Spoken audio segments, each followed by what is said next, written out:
میرا مفتی صاحب کی بارگاہ میں یہ سوال ہے کہ نماز میں خشوع و خضوع کیسے حاصل ہو؟ نماز میں خشوع و خضوع کے بہت سے طریقے ہیں، علماء کرام کی باقاعدہ اس پر کتابیں بھی موجود ہیں۔ صحیح، اس میں 25-30 کے قریب طریقے بیان کیے ہوئے ہیں۔ ایک دو بڑے آسان طریقے یہ ہیں کہ نماز کا ترجمہ جو ہے یہ یاد کر لیا جائے، یعنی جو اس میں پڑھا جاتا ہے، جو نماز میں پڑھا جاتا ہے یہ یاد کر لیا جائے، یعنی جیسے ثنا ہے اور یہ سورہ فاتحہ ہے، قل هو اللہ شریف ہے، رکوع سجدے کی تسبیحات ہیں، اتحیات ہیں، ان کا ترجمہ یاد کر لیا جائے۔ اور جب نماز پڑھی جائے تو اپنی توجہ جو ہے وہ ترجمے کی طرف رکھیں۔ صحیح، انسانی ذہن ایک وقت میں ایک ہی شے کی طرف متوجہ ہوتا ہے، یہ ایک انسانی جو ہے نا وہ یعنی کمزوری بھی ہے، خصوصیت بھی ہے۔ تو اب اگر ترجمے کی طرف پوری توجہ ہوگی تو پھر آدمی کی توجہ اسی کی طرف رہے گی، وہ نماز کے اندر ہی توجہ ہے اس کی۔ ٹھیک ہے، ہاں جس کی عربی بہت اچھی ہے تو وہ اپنی عربی کے اعتبار سے اس کے معانی کے اوپر توجہ رکھے، تو معانی پہ توجہ رکھے گا تو اس کو نماز کے اندر خشوع و خضوع مل جائے گا۔ دوسرا یہ ہے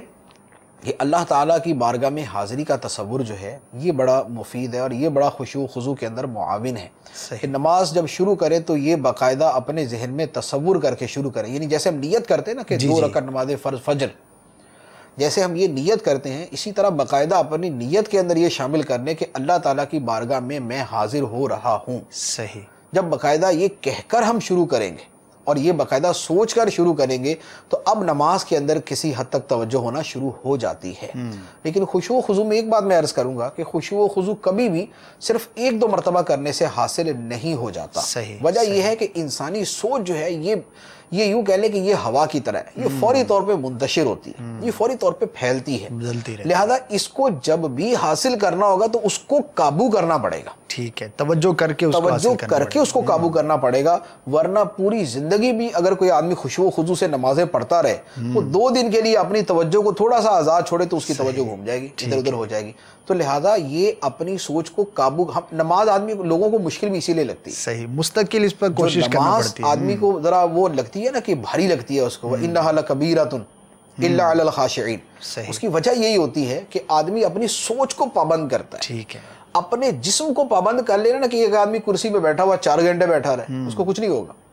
لیکن اپنی سوچ کو پابند کر دینا اور اس کو ایک دائرے کے اندر لے آنا یہ چونکہ اندر گھٹن پیدا کر دیتا ہے، لہذا اس لیے وہ مشکل لگتی ہے۔ اب یہ ہے کہ وہ اپنی سوچ کو اتنا کر لے کہ اس کی عادت بننے کی وجہ سے،